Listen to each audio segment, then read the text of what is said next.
Audacity open? Yeah. Tell me when to clap. You guys last week were cracking me up with your gunning whole worms too. clapping. That's good. Okay, ready to record Audacity. 1, 2, 3, go. Yes, ma'am.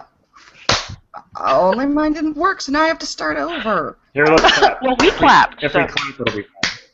So many claps. You guys are you're extremely helpful with the clapping. I got to give it to you. When it comes to clapping, you guys are Vikings. I'm pretty sure Liore just called us extremely helpful. You know what? I'm going to GIF that and caption it and post it everywhere. Oh boy! All right. That's gonna be my new signature file. Extremely helpful, Liore 2014. Okay, we are doing a show. If we are all ready, let's do it. What day is it? Which episode is this? Okay, totally prepared, it's you like guys. 58 or something. It is 58. You're absolutely correct. Holy crap! That is so many episodes. Isn't it a lot? It's awesome. It is. This is like a thing. We actually. And I don't even hate or dread this. No, I totally look forward to this. Wait, Yay! Do you know what I mean when I say that? Shit, Yeah, that came out really wrong. I know what you mean. It's all right. Turn on that. Okay. Oh no, I don't like that. Turn that off. Turn it off again. Good Lord, what is happening here? A light? Yeah, I do. I have a light, but it's too much light. Too much light. I can't handle it. Okay, I gotta do an intro. Hello and welcome to Cat Context Podcast, episode 58 for Wednesday, August 27th, 2014. Don't laugh. I looked that up. I got it. It was a Wednesday. I was not here last week, but I am back. Hooray! And thank you to Elly and Elendriel for The Show Must Go On and carrying on. And I enjoyed listening to you guys talk about your stuff last week. Sweet. I don't even remember what we talked about. I don't know. We rambled for a while about some shit. And we were like, Liore will totally edit this. Yes. Awesome. I enjoyed that part too. I like the part where Elly was like, if there's no editing, I'll just talk forever. And I'm like, no. No, there is editing, and that is not cool. Today we are going to talk about, we're going to do a gaming questionnaire, this one that's been going around the blogosphere lately by, I'm going to not pronounce this name correctly. Arrow, you know the name, you say it. Who, Jasila? Yes, thank you. Okay. Yes, I knew I was going to pronounce that incorrectly, from cannotbetamed.com, and she put up a gaming questionnaire a couple of weeks ago, and it's everyone's been answering it, so we're going to do a few of those questions today. The other thing we're going to talk about is PT, a.k.a. the Silent Hills teaser that was very subtly slipped into Gamescom, and I think it's pretty cool, so we're going to talk about that a bit. But first, it is the two people who clearly do not need me to have a show. It is Elly and Elendriel. Hey, Arrow, how's your weekend going? It's awesome. I got a library card today, so now I feel like I'm all moved in. They still have libraries? Yes, and it attaches to the library's ebook catalog, so I never have to actually physically go to the library again. Nice. Right? Can you And get it movies automatically and stuff? checks your books back in, so no overfees. Oh, that's pretty sweet. Yeah. All right, the future of libraries is pretty cool. I'm down with that. Elly, how's your weekend been? Okay. My wife is sick, so it's been taking care of her, but it's been good. Anyway. Yeah, and then I almost started a new game, but then I didn't. Wow. I remember you guys talked about last week. You talked about how you're not playing games. I'm like, guys, it's a gaming podcast. I know. I literally spent this whole morning doing house chores and avoiding sitting down at the computer and trying to figure out what game I was going to play. And then for the little while that I did, I was like, I have nothing that I want to play, and clicked that Hearthstone and lost a million arena matches, while not wanting to do it. It was awesome. I feel you may not be completely getting the whole idea behind games. They're Sorry, fun. I got one to start this evening. All right, that's good. I played a bunch of stuff actually.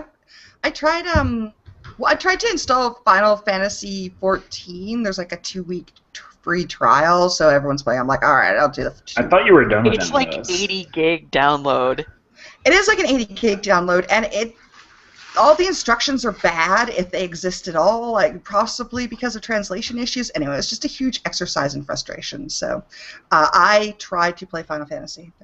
What have I been playing lately? Sweet. I did. I forgot. I installed ArcAge and played like 15 minutes of made a Catman and run around. Sweet. Yeah. And then I was like, why the fuck are the lady cats' faces so tiny? Look, I'm laughing because that's kind of a strange point to bring up, but also you're right, they are really tiny. Yeah, and I tried to make one of the Asian people, and I couldn't make one that didn't look 12. Yeah, they're kind of like the children race. But they're not as hilarious as the Elin, so I couldn't do it. It's true. I know. The ArcAge, like the models are good and the armor is good, but when you're in the character creator, they amp up the boob jiggle times 1,000 in the character creator, and it's really distracting. Oh, I didn't even notice that part. Well, apparently I did. Era, what have you been playing lately? I've been going through my Steam library, playing a lot of, it's my biannual Peggle time is what's going on here. Lots of casual games, nothing serious. Playing Need for Speed with the kid, that's been pretty great. Oh, that's a good one. That's a good one. I respect that. Casual time, that's good. Hey, I've played all the Peggle. I'm like a Zuma master.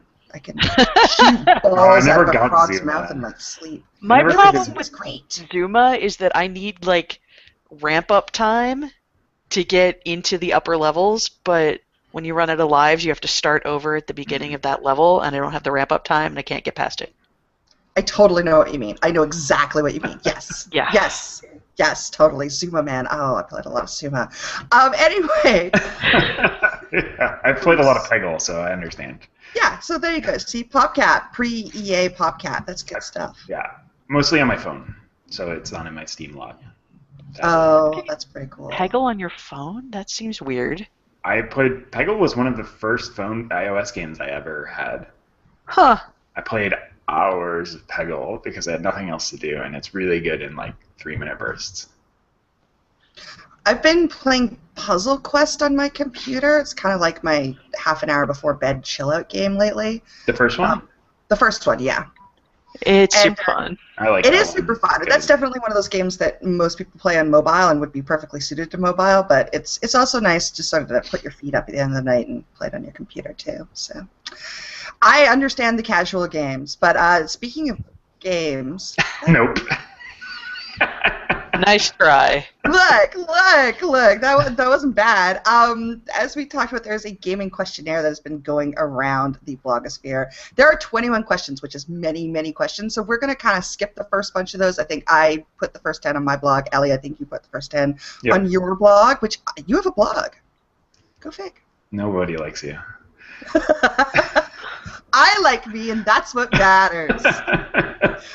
So we are going to answer these later questions going on, and I have looked over these, but I have not done very thorough answers. But I hear Elly has notes and stuff, so I'm going to make him go first. So Elly, describe your perfect video game. No, see, that's not fair because this is the one that okay. I have literally no idea. That's actually the answer on here. I got one. Arrow, describe your perfect video game. Mass Effect 2. Oh, that's a pretty good answer. That is a good answer. That's it. I mean, there's more games exactly like that. I mean, not exactly literally story. I mean, the blend of story and gameplay and character and immersion and everything, it's perfect. I think that is the most perfect video game. I was going to end up with Mass Effect, and then I decided that I didn't want to just play Mass Effect again, so I have literally no idea.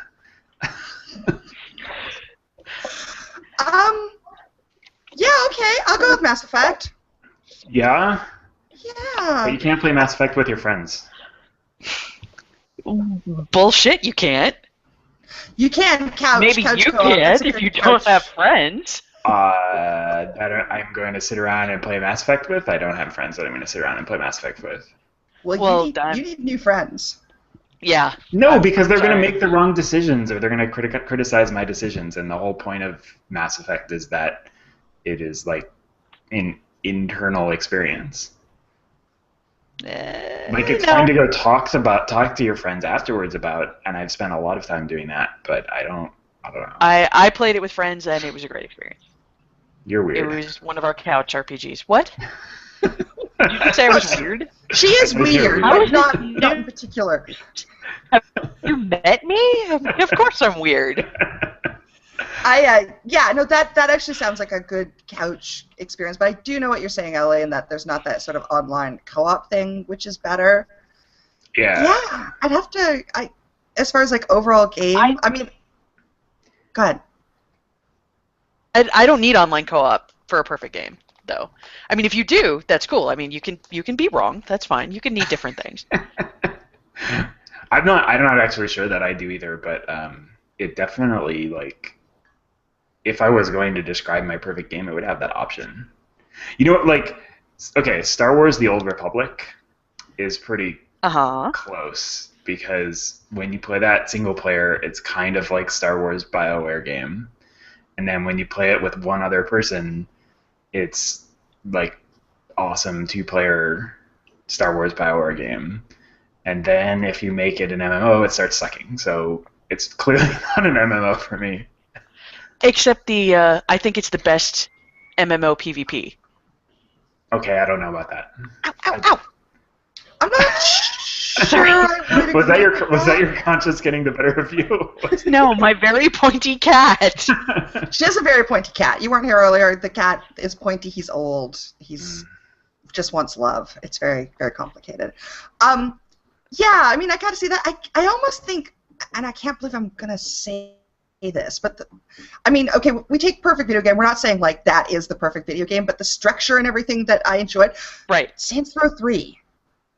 Just because it had those like mini games where you just go and like blow the hell out of everything, and I really like that. And you know, combined with really action-packed and like fun scenes and crazy guns and costumes and the structure of it and everything kind of hit all the points of what I really like. And there's that co-op and single-player experience. Yeah, I think the writing of it helps too. It's actually funny. So, like, right. In the same way that I find Borderlands writing to be really funny, like, yeah, Saints Row is definitely like that. My problem is that I was like games from all kinds of genres. So then like, it's hard to be like, take this part of this game and this part of this game, because they don't really work together, I think. I don't know. Also, I'm bad at committing. Yes, well, that's true. All right, let's go on to number 12. Arrow, what video game character do you or have you had a crush on? It's Torre. Nice. That's a good choice. I can't even be ashamed, really. I mean, I guess I'm a little ashamed, but why would you be ashamed? No, I'm not that. I'm not that ashamed. I can't. I'm emotionally invested in Ezio's story. Like his happy ending in Revelations made my heart smile so many times. Just I love him. Aww. How about you, Elly? Morrigan. Nice choice. Yeah. I'm pretty sure the nipple caps and butt floss help. Side boob. Morgan's queen of the side boob. She is. It's mostly from the main story, or the like non-expansion-y stuff in Dragon Age Origins, since that's the only stuff I've actually played. I never actually played her like side DLC or whatever. Good, don't. So, it's terrible. Yeah, I'm just gonna like leave it the way that it was, and it was gonna be awesome. I understand. It's great. I thought really, really hard about this question, and I don't really have anybody. You're wrong, by the way. I was told to tell you that. I'm wrong. I'm wrong?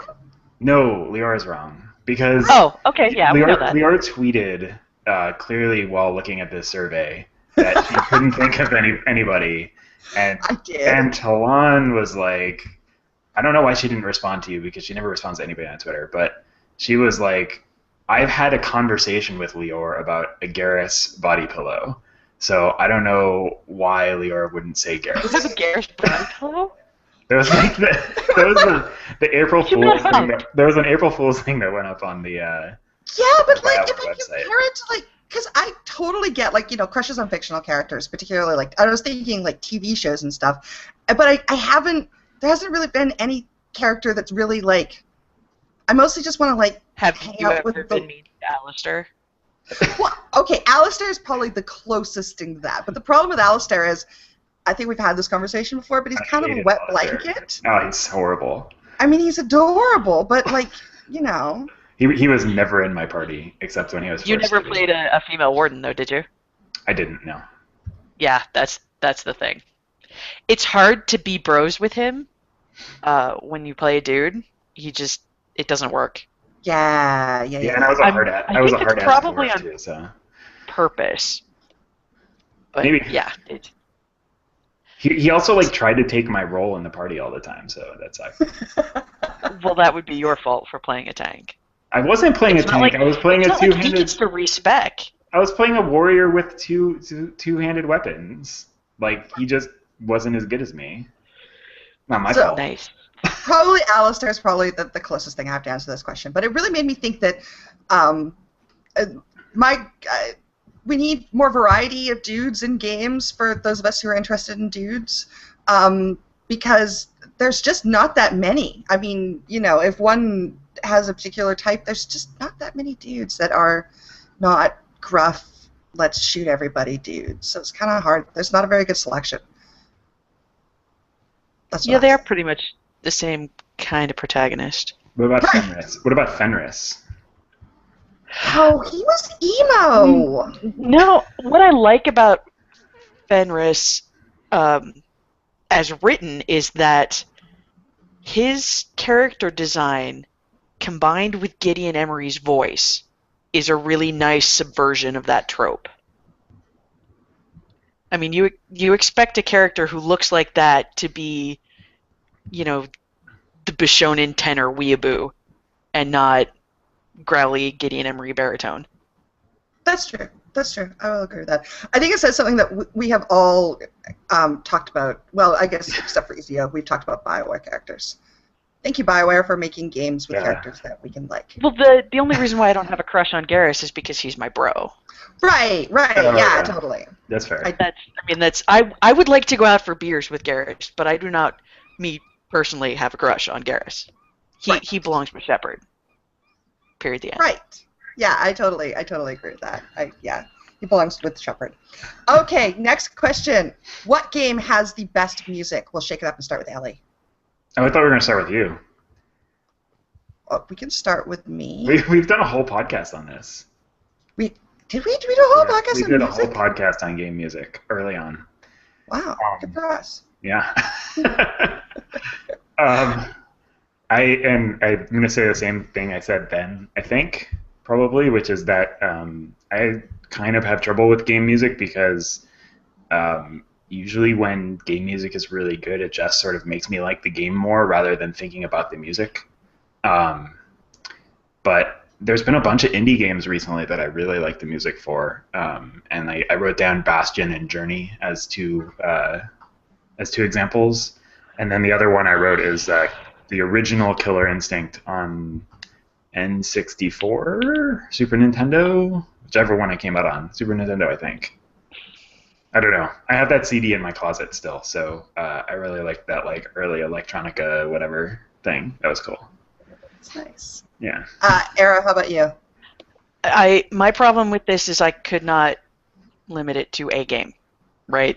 So we've got Assassin's Creed Brotherhood, Prince of Persia: The Sands of Time, Final Fantasy X, and The Dig, which is Michael Land.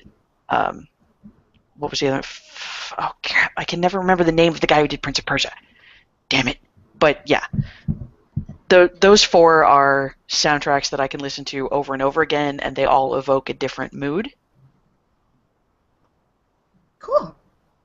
You know, I'm thinking we did do an episode on this. I know. And now all of a sudden, Probably. oh yeah. I think I said I liked Defiance music at that time too, which I still. Oh yeah, and I think we mocked you for that. That's probably true, but it's actually pretty sweet. You should listen to it. That must have been somewhere in this 6 months where you did not shut up about Defiance. Stop trying to make fetch happen. Season 2 is almost over right now. And it's pretty awesome. Oh boy. Fetch is still not happening. Join the Brotherhood. Not happening. Join it. I Defiant few. Join it. That's what takes like the commercials all the time. It's fine. Oh, okay. I also do not listen to music that much in my games because I'm a terrible person. No, I like hearing the sound effects of like creatures sneaking up on me and stuff, so I tend to turn the music down. That being said, and upon reflection, I'm pretty sure I said Shit, this and last Silent Hill time. 2. Damn it. Uh-oh. Sorry. Whoa, okay. Sneaking up on me that got that in my head. Sorry. No, that's good. So I guess I probably said Hotline Miami last time because it was really good and I really like that retro synthy stuff. Oh yeah, you might have said that. Yeah, that sounds like something I would say. I think WildStar, has really good music. It does. It does have good music. To the point where, trying to log in the first day, and I listened to, like, the login screen music for 2 hours, and it did not drive me insane, or even, like, the very peaceful I'm building my house music, and so I gotta give props to that. It's probably some of the best music in MMOs I've heard. But in general, I'm not really a soundtrack person. I turn the music off in MMOs, but not in other games. Sometimes I'll, like, adjust it down because I want to hear dialogue. But I pretty much leave it on in every game. It's just, not MMOs. You can't have 300 hours of interesting music. No, there got to be a point where I'm like, okay, Ironforge, no more Ironforge music. I just can't do it. Okay, most memorable moment in a game. And some of these questions are kind of tricky to answer, but one of the most memorable moments, let's put it that way. And I don't have an answer yet, so let's ask Arrow. Mortar is best removed with a narrow scraping implement. Very nice. That is going to be with me for the rest of my life. And now that I've watched it, if you haven't... That's Phantasmagoria, right? It is. Yeah. There's a really funny Let's Play of that by Low Tax and Slow Beef of Something Awful, so for those of you who have not played Phantasmagoria, look that up. I think we talked about that on the podcast, too. Yes. I was going through this, I'm like, man, we talked about a lot of these things on the podcast. Well, 58 episodes, man. We got to talk about something. Elly? I haven't talked about mine. Mine is from a mud gemstone that I played a long time ago, for a long time. And I think I said it was my favorite game, which was kind of awkward, but whatever. I got stuck. So we had like these special festivals that you paid like $30 to like go for a weekend to hang out in the game with other people and like get people to do customizations on your stuff and go to a costume party and whatever. And a bunch of us like went into this haunted mansion and we got stuck in the haunted mansion for like 4 to 6 hours. And we were all in the same room because the exit was broken and the and we couldn't get out. And we were playing on a server where if you die, then all of your shit drops where you are, and then every, a few minutes, like a garbage collection routine comes and like wipes all your shit out forever.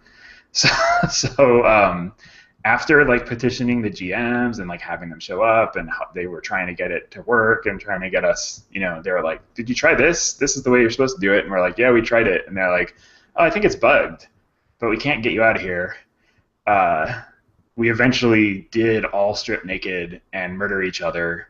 And one person had like one teleport spell that was not like a normal teleport spell, and she managed to go out and save us, or like save all our stuff. But like it was also, we were still trying to roleplay, so it was like super awkward to just like all be naked and like murdering each other in the basement of this haunted mansion to get out. And that was pretty awesome, and I will remember that for a long time. That's very memorable. I feel like even I'm going to remember that now, and I wasn't there. So that definitely counts as memorable. I think getting drunk and murdering each other, or getting naked and murdering each other is that's pretty great.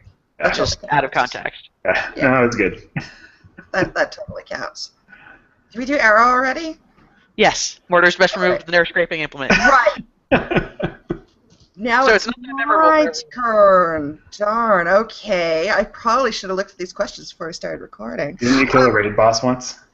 Yeah, I mean, there's always the raid boss, right? I mean, but I trot those out, and while they are, I want to try and do something different. Yeah. So I'm probably going to say, going with Arrow's theme of throwbacks would be, there was playing King's Quest with my family way back in the day, and going through the grapevine, I've talked about this experience before, and finding out that what we had to do was go to this door that was in the middle of nowhere and read the door was what had stopped our progress.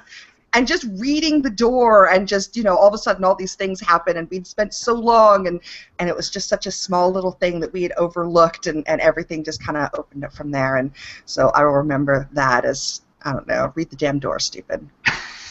Always read the signs. Read the signs. Go fig.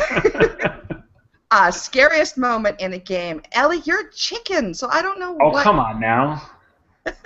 You're a total coward. You said this. No, I know. I wrote down some Resident Evil 2 bullshit. I don't know if it's like the dudes hanging from the ceiling, the creeper things with the long tongues, or the scary dog jump scares, or like something else. I just remember Resident Evil 2 being way scarier than Resident Evil 1 for me, and infinitely scarier than Resident Evil 4, I think, which is the one that I played on the Wii.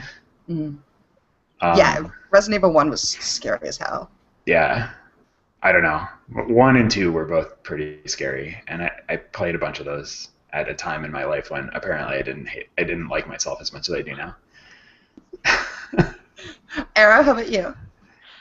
There is a sequence in Fatal Frame 3 where the protagonist that you're currently playing is taking a shower, and she comes out and looks in the mirror, and then there's... Yeah. Like, at least, no. I'm still going to make you play these games. And it's spectacular. And they're all through the game, this ghost is just hanging out in the real-world house, not the haunted house. Like, you walk past the closet, and there's a pair of shoes there, and they've got feet in them. But no one else comments on it. It's just there, in the closet. There's Himeno in the closet. Or, you know, she's sitting under the stairs next to the plants, but coming out of the mirror was spectacular. Also, I really have to play those games. I really have to. They're so good. They're so good. That seems do they hold up? Like, because yes. Sometimes the scariness doesn't hold up for me when the graphics are... Now that I expect fancier graphics for that stuff. The first one is a little awkward, but the story is worth it. I would probably let's play it rather than worry about an emulator for the first one. But the second and third ones are so good, and the Wii one is 4, and that is really hard because you've got the camera and the flashlight as the nunchuck and the controller, and it's really hard. Do you like hold a lot more... Do you like hold the flashlight up like a police officer? Oh man, I should get that. That one's really spooky because it's a lot more immersive when you're actually moving the flashlight around with your hand. That sounds really scary. That was the stuff that the Wii controller was really good for. Like, there's a lot of stuff I don't want motion control for, but sometimes it's really good at adding immersion. Yeah, the third one is my personal favorite. The second one comes really close. The fourth one has the best music. Nice. Okay, that's going on my list.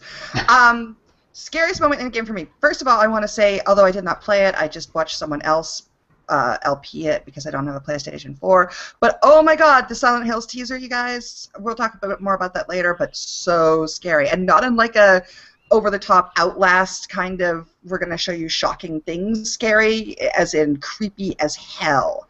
So creepy. So that is going to be very, very interesting. As far as things that I actually played, I'm going to have to say the first Silent Hill when you're at the school and it turns into night. And the siren comes on. Oh. And the siren comes on, and all of a sudden everything is even more really wrong than it was before, and there are tiny baby things trying to eat you. So scary. So scary. But back in the day, you know, in particular, you just didn't even... No, at all. I'm in the courtyard, and I'm like, if this wasn't here before, everything wants to kill me. And it's all rusty and covered in blood, and you don't know why. Right. Oh, yeah, you don't I have know another why. great scary moment. Actually, I have a better scary moment. Okay. Silent Hill 2, you're exploring an apartment, and you go check out the closet, the door locks behind you, you turn around through and peek through the edges of the closet door, and Don't there's do that. Pyramid Why would you Head. do that? Well, you're trying to leave. You turn around to leave the closet, but there's a noise, and so you peek through the door, and there's Pyramid Head raping the nurse demon, and it's the most horrifying thing in the Wow. world. Oh my god. It's really scary. It's so great! Play that game too. Yes, that would probably be my scariest moment in a game. Heart-wrenching moment. I'm just gonna start off with this one. Heart-wrenching moment. Got to be the end of Mass Effect 3. Aside from the sort of grr at the actual changes, my particular shepherd passed away at the end of Mass Effect 3, and I was really sad. And I had to actually call a friend at like 3 in the morning because I was like, I'm not going to bed till I finish playing it. And I'm like, my shepherd's dead. And I it was still just haven't finished that game well, because I'm a sucker. your shepherd may not be, but that's just what happened to my shepherd.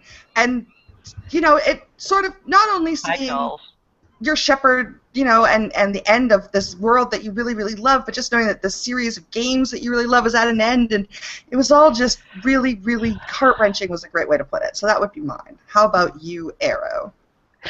The end of Final Fantasy X. I still get all verklempt when I think about it. I'm trying to remember the end of Final Fantasy X. Oh my god, it's with the... Okay, so spoilers for a 20-year-old game.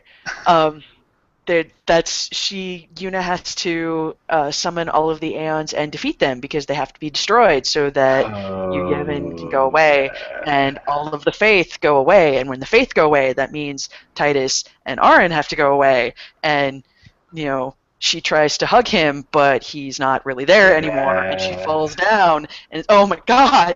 Oh, I remember that now. That's horrible. And his spirit self, and he jumps off the ship, and he goes through, and there's all of the dead people who are Faith, and he gives his father a high five, and it's his daddy issues, and That's a good. How about you, Elly?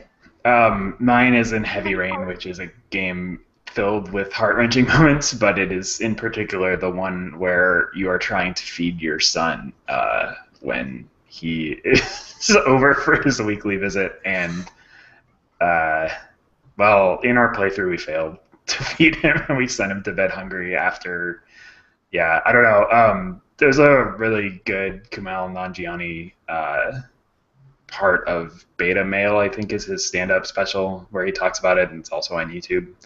And that's basically exactly how I felt, except it was traumatizing and not funny at all. So, yeah. Oh, David Cage. No, you failed the quick time to feed your son on time. Yeah, it was brutal. I mean, I'm not even sure that's like the worst, most horrifying part of that game, but that is the one that, like, that one, I don't know. That one's pretty brutal. Gotcha. All right, that's good. What are some websites and blogs that we like about games? Website that we like about, yeah, that's good enough. We all blog, and Elly, we all have sidebars on our blog, so it's kind of a tricky question. But are there any unusual websites that maybe people don't know about that you like for your gaming stuff? Do I have a sidebar on my blog? I don't think I do. Do you? You should. I should, but the problem is I don't really read that many blogs. Sorry, guys. yeah, I don't have really anything that people don't already know about. I would love for people to suggest things for me that I don't already read. Yeah, Basically, if I follow you on Twitter, I probably read your blog. That's fair. I mostly get gaming news and stuff through podcasts these days, and then and I'm a elitist jerk benefactor. Although it's not elitist, we're not at that website anymore, but I'm still a member of that community, so that's my like primary gaming website, I guess. Sorry, blogs. I love you guys, and whenever I read them, I go into I read all these people's blogs, and then I try to link to people, but like mostly I get the like highlights from IRC, which is Liore and Arrow mostly telling me, hey, look at this horrible blog or this really good blog post, or Talon tells me. So those are my. Those are good sources. Yes, our IRC during the day at work is a good place for. It's not during the day at work. God, don't tell people. I don't care. Whatever. What are they gonna Okay, do? all of it. Yeah, right, exactly. Blogs that you may not know of. There's a relatively new blog called Simcha and Alts. Or Simcha's Many Lives, excuse me, and she is a deaf gamer and does some really cool stuff like doing Let's Plays that are subtitled and captioned, or she will do the American Sign Language in the corner, which is really neat and something that I haven't seen done before. And she just, really has an interesting approach on games. I like just, there's so many blogs and just basically all the big ones, and I read a lot of them, and thanks, everybody. I like all your blogs. I mean, I don't know. I mean, I link to everybody all the time, so you're all awesome. And podcasts and stuff. One podcast I do listen to that maybe people may not know about is Video Gamer UK, which is actually console-based publication in the UK. But they're really, really funny, and they sass each other a lot. And even though it's console stuff, which I don't really care about that much, I like it just for the interplay between the hosts and whatnot. So. That might be the podcast you're listening to. That's the most important part, yeah, absolutely. Yeah. What's the last game you finished, Arrow? Black Flag. Is that 4? 5? 4? 4. Yeah. 4. I've been doing a lot of games that don't have endings. Stupid games that don't have endings. Well, like I said, I'm on a casual game kick, and Need for Speed with the kids, racing games, that kind of thing. No, I know. I actually want games to have endings. Like, it's way more fun when I can say that I finished a game than like I put 40 hours into Spelunky this month. Right. Yeah, and that I just haven't had. There hasn't been time. But now that I have a library card and I can say that I'm officially moved in, she says, staring at the boxes in the office that are still not unpacked, maybe I can sit down and finish a game. You have an office? Yeah. That's awesome. Yeah, well, it's the fourth bedroom. Good enough. It's downstairs away from all the other bedrooms. Elly, what was the last game you finished? Wolfenstein. Nice. Yeah, that was the last one. I, aside from that, haven't really been playing games with ends either. Like, yeah, card games and FIFA and casual time fillers. I'll keep trying to play MMOs and not getting very far. That kind of stuff. Don't shake your head at me. I'm shaking my head at you. I'm doing it. I also play lots of endless games. So many endless games, like Hearthstone, which I'm getting better at. I can feel it. But probably the last game I finished was Costume Quest, which was great. And I hear there might be a Costume Quest 2, which I would like them to do because I really enjoyed Costume Quest.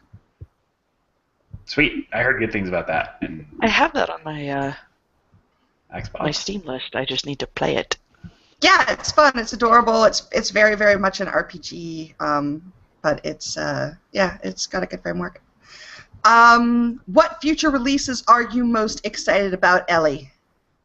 Destiny and the unannounced Uncharted game, and probably Mass Effect 4. Those are good choices. And Dragon Age Inquisition.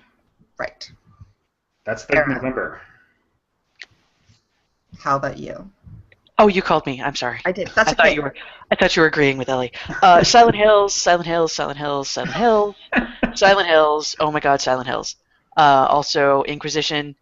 I think, and I can only really look forward to this fall season. I can't get excited about things that won't be coming this year. I gotta ration my hype. Yep. I respect that. Yeah.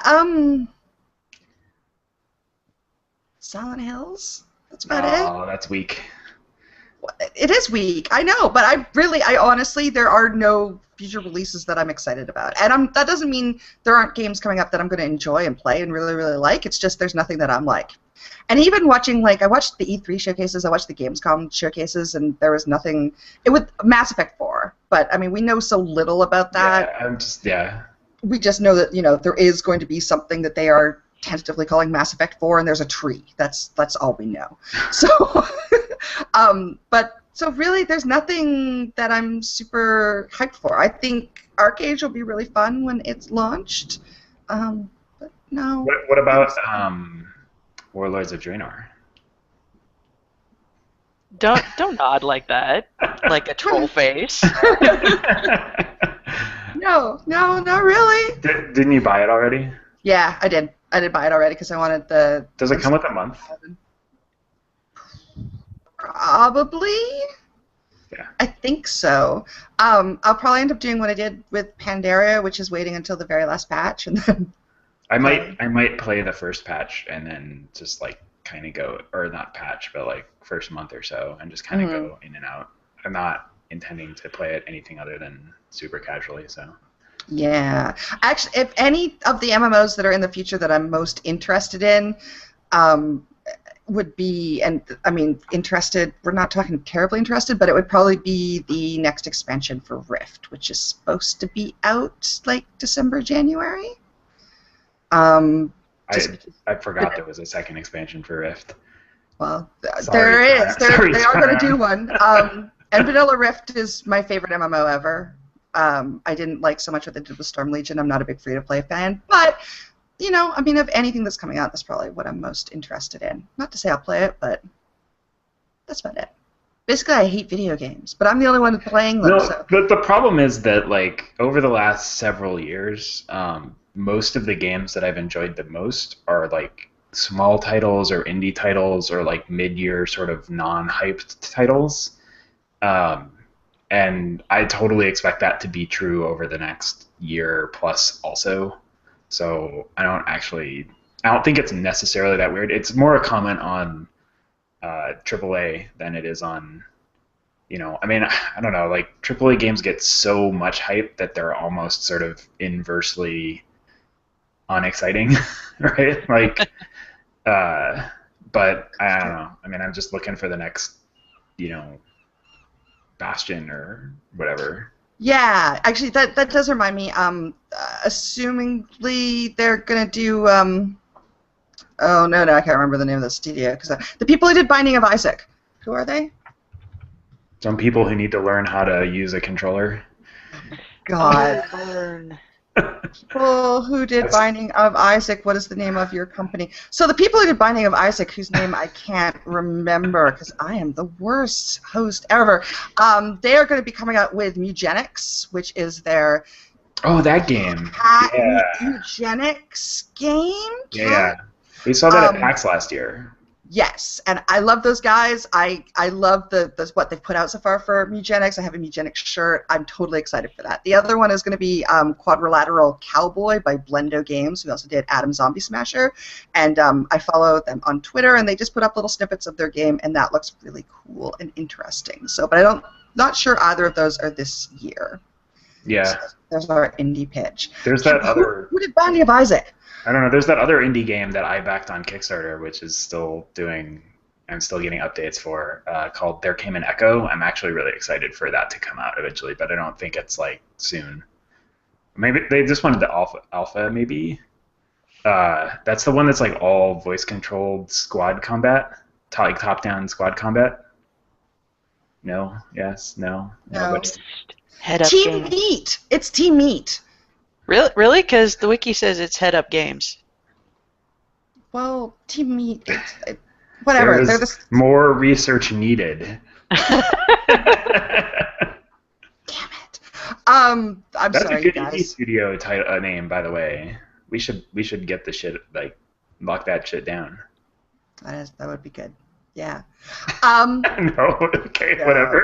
whatever. Next question. Do you identify as a gamer? And particularly this couple of weeks, is a very interesting question, Elly. Yes. All right. Good for you. I mean, the things that you're alluding to are absolutely despicable, and I wish they weren't a part of gamer culture, but I can't say that I'm not part of gamer culture, and I'm not a gamer. Haven't been since I was 6 or 8 or whenever. It's a definite part of my life and will continue to be. So, yes, I am a gamer. I would like gamer culture to be a lot better than it is. And mostly it is, but not always.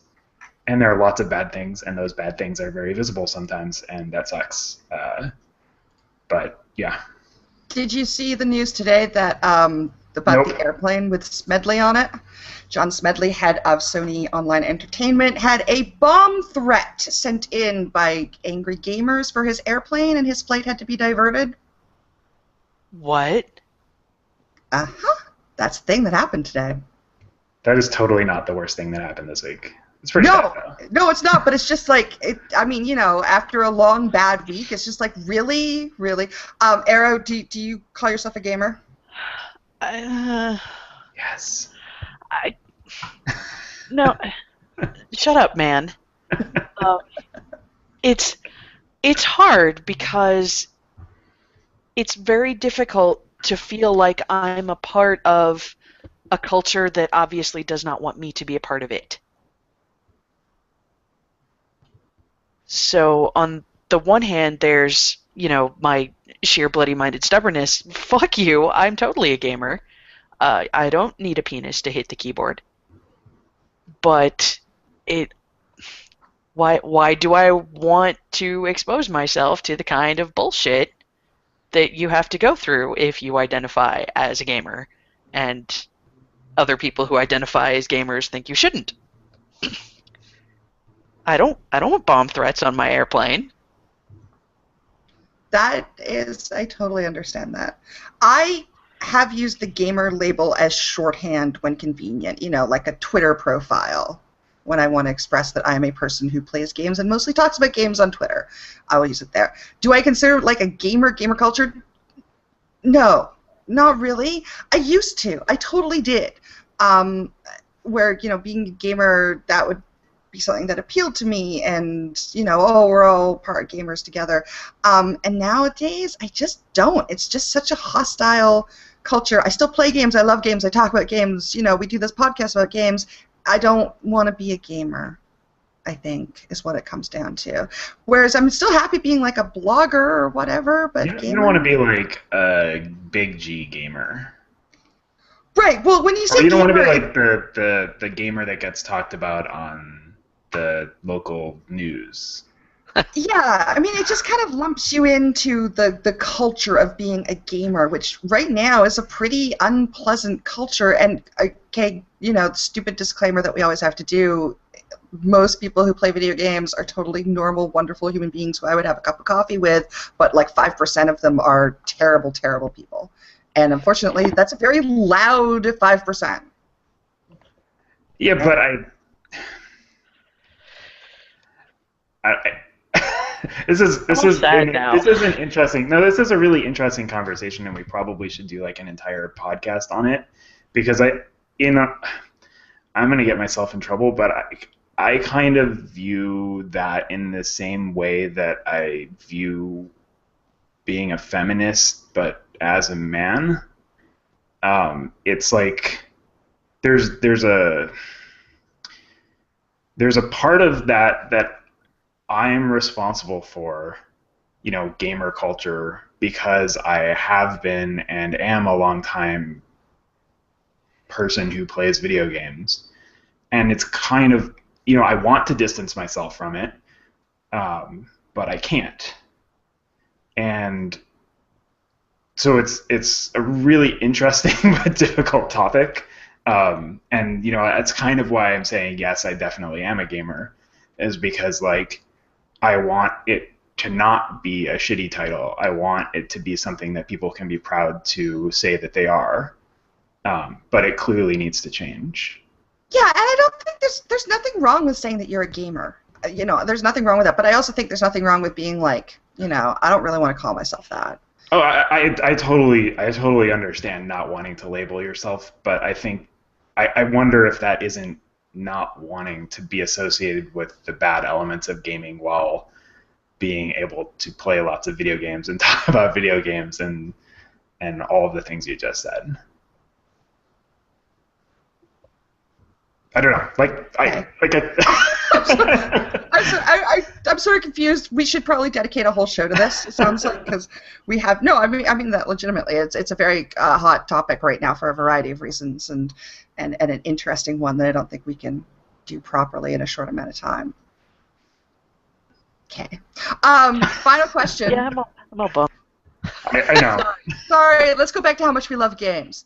Final question. This is a good one to end on, too. And unfortunately, we're running short on time, so we'll have to try and be efficient about this. But why do you play video games? Arrow. Because they're awesome.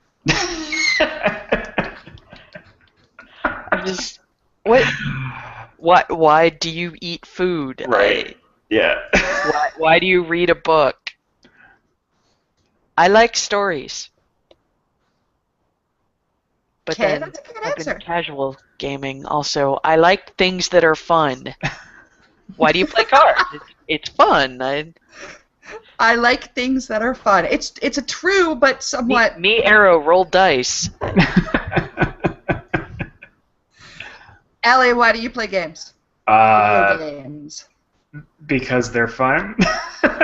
I wrote down lots of reasons, but yeah, it's because it's like how I get interesting stories, and they're more interactive and therefore immersive than other types of media for me at times. I don't know. I had a good conversation about this one too, and this is going to go farther, but it's kind of a weird question because if you like just like Era said, like why do you eat? Like games are normal. Like most people play games now, and so it's weird to like ask people why you do that. Like why do you drive a car? Well, I know that some of us don't, but like why why do you walk on two legs? I mean, you just like it's part of the experience of being a modern Western person. Yeah, I would agree. But also because they're awesome, and because you get to meet people like Garrus and Commander Shepard and Ezio. Ezio and all I that. like playing games because I get really easily bored, and when I get bored, I start to do stupid things, so I try not to be bored. So I like them because of that. I like the intellectual challenge that comes with some games, even if they're not all intellectual challenges, but I do enjoy that when I come across it. That's why I like puzzle games and whatnot. I like the social activity, and I like being part of, the community of people who play games. I mean, I like blogging and stuff. That blogging about games has been a lot of fun, so I like participating in that, and that includes playing games. Hooray, games are awesome. Yay! Games are fun and awesome, and we like them, even if sometimes they don't like us. Yay! Well, unfortunately, we are not going to have time to talk about Silent Hills PT. We will do that in a future episode. So let me just say, oh my god, go watch the teaser! It's so good! Hey, should I watch the teaser? You should play it. I don't have a PS4. If you have a PS4, then play it. Don't, then unfortunately you have to watch someone play it. Try and see if you can find someone who has finished it, because it's actually really hard to know what to do to finish it. Someone just a couple days ago actually figured out exactly what needs to be done. It was kind of, people were just sort of fluking into the ending, and no one really knew how they did it.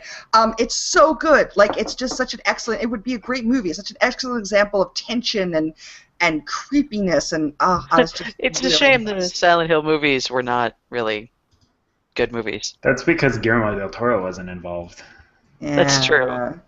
And Hideo Kojima, who I have mixed feelings about, but you gotta give it to him. He doesn't do the expected. He's the creator of Metal Gear Solid, right? He is the Metal Gear guy, and he seems like an interesting character. Those games are so weird. Yeah. He doesn't shy away from strange mythology, which is the entire point of Silent Hill. Right. I mean, if you don't understand the difference between hell and purgatory and limbo, you can't write a Silent Hill game. Right. So, it definitely has that touch of weirdness in it that I don't think you'd be able to find otherwise. So I think that is it for today's episode. You can find us on LioreBlog.com/catcontextpodcast. I am on Twitter at Liores. Elly is at thatangrydwarf.com and on Twitter at thatangrydwarf. And Aerolade is at dragonsworn.net or at Aerolade on Twitter. And we're on iTunes and all that good stuff. And Extra Life. Extra Life is coming. It's in 2 months. It's going to be October 25th. Elly and I are doing it again this year. We have raised $2,000 so far in the past couple of years, which is awesome. Is that true? Yeah, that's totally true. We've raised $2,000. Awesome. Yeah! So we're going to do it this year. I have some cool surprises, which we'll be talking about soon for donators. But please check out, I have my donation stuff up. I'm sure Elly will get his stuff up soon. And God, why are you so on top of this?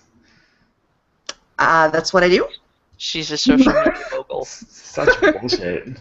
That's what I do. I'm like part of the local group of people raising awareness for it, but I don't have my stuff up.